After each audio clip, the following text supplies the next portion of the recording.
दोस्तों, प्रत्येक मनुष्य के जन्म और मृत्यु का समय निश्चित होता है, जिसे पूरा करने के बाद ही मनुष्य को मोक्ष की प्राप्ति होती है और वह पुनः दूसरे शरीर को धारण करता है। परंतु जब किसी की अकाल मृत्यु हो जाती है तो उस जीवात्मा का क्या होता है और अकाल मृत्यु किसे कहा जाता है। तो दोस्तों, आज के इस वीडियो में हम आपको इसी बारे में बताने जा रहे हैं। गरुड़ पुराण में बताया गया है कि मनुष्य के जीवन का 7 चक्र निश्चित है। अगर कोई मनुष्य इस चक्र को पूरा नहीं करता है, अर्थात अकाल मृत्यु को प्राप्त हो जाता है, उसे मृत्यु के बाद भी कई प्रकार के कष्ट भोगने पड़ते हैं। गरुड़ पुराण के सिंहावलोकन अध्याय में बताया गया है कि यदि कोई प्राणी भूख से पीड़ित होकर मर जाता है या किसी हिंसक प्राणी द्वारा मर जाता है या फिर गले में फांसी का फंदा लगाने से जिसकी मृत्यु हुई हो, जो विष अग्नि आदि से मृत्यु को प्राप्त हो जाता है, जिसकी मृत्यु जल में डूबने से हुई हो, या जो सर्प के काटने से मृत्यु को प्राप्त हुआ हो, या जिसकी दुर्घटना या रोग के कारण मौत हो जाती है, ऐसा प्राणी अकाल मृत्यु को प्राप्त हो जाता है। इसके साथ ही गरुड़ पुराण में आत्महत्या को सबसे निंदनीय और घृणित अकाल मृत्यु बताया गया है।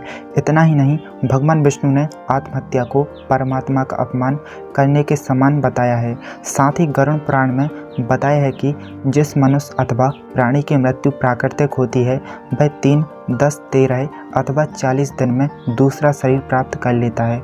किंतु जो व्यक्ति आत्महत्या जैसा घृणित अपराध करता है, उस प्राणी की जीवात्मा पृथ्वी लोक पर तब तक भटकती रहती है जब तक वह प्रकृति के द्वारा निर्धारित अपने जीवन चक्र को पूरा नहीं कर लेता है।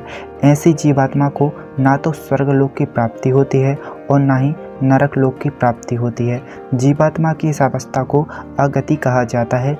इसीलिए गरुड़ पुराण में बताया गया है कि आत्महत्या करने वाले आत्मा अकाल मृत्यु को प्राप्त होने वाली सबसे कष्टदायी अवस्था में पहुंच जाती है और अकाल मृत्यु को प्राप्त करने वाली आत्मा अपनी तमाम इच्छाएं यानी कि भूख, प्यास, संभोग, सुख, राग, क्रोध, दोष, वासना आदि की पूर्ति के लिए अंधकार में तब तक भटकती रहती है जब तक कि उसका परमात्मा द्वारा निर्धारित जीवन चक्र पूरा नहीं हो जाता है। अब सवाल यह भी उठता है कि किसी भी प्राणी की अकाल मृत्यु क्यों होती है।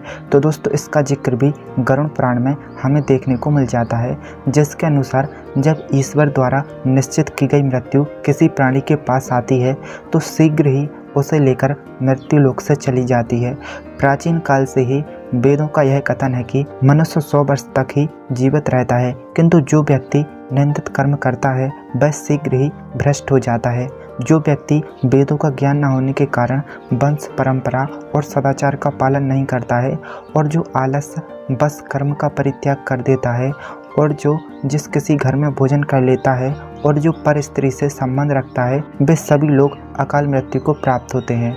श्रद्धाहीन, अपवित्र, नास्तिक, मंगल कार्यों का परित्याग करने वाले द्रोही, असत्यवादी ब्राह्मण की मृत्यु अकाल में ही यमलोक ले जाती है।